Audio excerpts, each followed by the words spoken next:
जानेंगे नवीन fluorine chemical share को। But अच्छे नंबर्स नहीं आए हैं नवीन फ्लोरिन के। वागिल साहब एक बार चार्ट्स भी पुल अप कर लिया, आपके पास आता हूं मैं लेवल्स के लिए, बट नंबर्स मैं आपको बता दूं। 491 491 करोड़ की यहां पर आय आती हुई देखिए, अनुमान 630 करोड़ का था, तो अनुमान से तो बहुत नीचे आय का आंकड़ा आया है। मुनाफे की भी बात करें तो 62 करोड़ का मुनाफा आया है, अनुमान 111 करोड़ का था, तो पिछले साल के मुकाबले 16% गिर कर आया एक तो मुनाफा, और अनुमान से तो काफी कम आया है, अनुमान का आधा आया है, 111 करोड़ के सामने 62 करोड़ का आया है। एबिटा 114 करोड़ का आया है, वैसे तो आप देखेंगे 15% बढ़कर आया है, बट अनुमान 170 करोड़ का था, तो अनुमान से काफी कमजोर, और मार्जिन इनके गिरकर आए हैं, 25% वाले मार्जिन अब 23.2% रह गए हैं, अनुमान 26.8% का था। तो चारों के चारों पैरामीटर्स पर अनुमान से कमजोर नंबर्स आते हुए दिखे हैं। रेवेन्यू में आपने सिर्फ 100 करोड़ की बढ़त देखी है, एबिटा हल्का बढ़कर आया, बट उसके सामने मार्जिन्स गिरे हैं, और मुनाफा भी आपका करीब 16% गिर कर आया है। डिसअपॉइंटिंग नंबर्स हैं नवीन फ्लोरिन की तरफ से, अनुमान के मुकाबले भी बेहद कमजोर। एक्सपेंसेस इनके बढ़कर आए हैं, फाइनेंस कॉस्ट इनकी बढ़कर आई है, उसका भी आपको एक इम्पैक्ट दिख रहा है। वागले साहब चार्ट सर नवीन फ्लोरिन। दीपांशु, अगर ये 4180 जो कल का लो है ये ब्रेक करता है तो इसमें एक बड़ा वाला फॉल हो सकता है। 4180 के नीचे ही एज ए ट्रेडर आपको बेचना है, क्योंकि यहाँ पर काफ़ी चॉपीनेस हो सकता है, आपको बाउंस बैक मिलेगा। बेचना होगा तो ऊपर में 4300 के आसपास बेचिए अगर आपको ऑन बाउंस बेचना है तो, नहीं तो 4180 जैसे मैंने कहा उसके नीचे बेचेंगे। एक 50 रुपए का स्टॉप लॉस होगा, फिर ये स्टॉक 4000 तक जा सकता है। तो ये है आपके लिए नवीन फ्लोरिन। और अनिल जी, नो सरप्राइजेस यार, एक और केमिकल कंपनीज जिसके नंबर्स ने डिसअपॉइंट किया, कुछ ज्यादा खास नंबर्स की एक्सपेक्टेशन नहीं थी, बट अनुमान से काफी कमजोर नंबर्स आए और ऑपरेशनली भी बड़ा हिट इन्हें मिला है सर। दीप, मुझे लगता है कि सबसे बड़ी चिंता की बात टॉप लाइन मिस है एक्चुअली। Yes sir. अगर रेवेन्यू आपका 630 करोड़ का अनुमान है और वहाँ पर 490 करोड़ के आसपास आए तो ये ज़्यादा चिंता की बात मुझे नज़र आती है। यानी कि आप माल बेच ही नहीं रहे तो कमाओगे कहाँ से? So I think top line number miss थोड़ा सा ज़्यादा चिंता की बात है।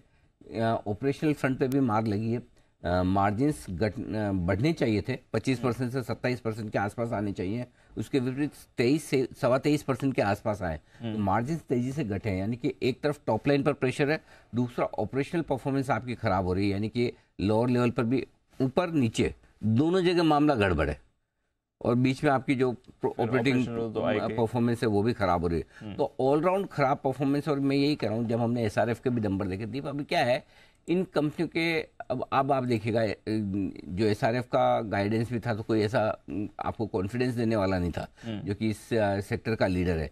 इन कंपनियों को अब वापस से लाइमलाइट में आने में कम से कम 2 क्वार्टर तो गए समझो। ये फाइनेंशियल ईयर तो इनका खराब हो गया। ये फाइनेंशियल ईयर कैसे बचा पाएंगे देखना होगा।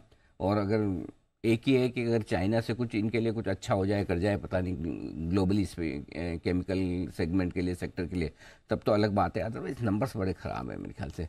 स्टॉक में जहाँ तक सवाल है एक्शन का, हो सकता है अगर लॉन्ग इस रिजल्ट के पहले लॉन्ग शॉर्ट किस तरह की पोजीशन बनी मुझे आइडिया नहीं है, क्योंकि थोड़े से मुश्किल हैं स्टॉक्स इनका अंदाज़ा लगाना, बड़े वोलेटाइल रहते हैं। लेकिन अगर खाली पोजीशंस को हटा के देखें जिनके दम पर स्टॉक ऊपर नीचे होगा, तो नंबर्स फंडामेंटली अगर आप देखें तो नंबर्स बहुत कमज़ोर है, मज़ा नहीं है। नहीं हाँ, मतलब कोई अगर आप एक फंड मैनेजर तो इन नंबर्स के दम पर आप अगले क्वार्टर के लिए या साल भर के लिए तो खरीदेंगे नहीं। आप इंतजार करेंगे कि 1-2 क्वार्टर देखूंगा फिर खरीदूंगा, मुझे आज का आज लेने की कोई जल्दी और हड़बड़ी नहीं है। और अगर 5-7-10% घटे तो ले भी आदमी, अगर आधा 1% ही नंबर पर घटना है तो किसी को लेना ही क्यों है फिर? जो फंडामेंटली किसी को नहीं लेना, टेक्निकली जिनकी पोजिशन बनी है रिजल्ट के पहले, रिजल्ट के बाद की है, चार्ट्स वगैरह को देखकर, वो एक अलग बात है, वो अपने हिसाब से ट्रेड करेंगे।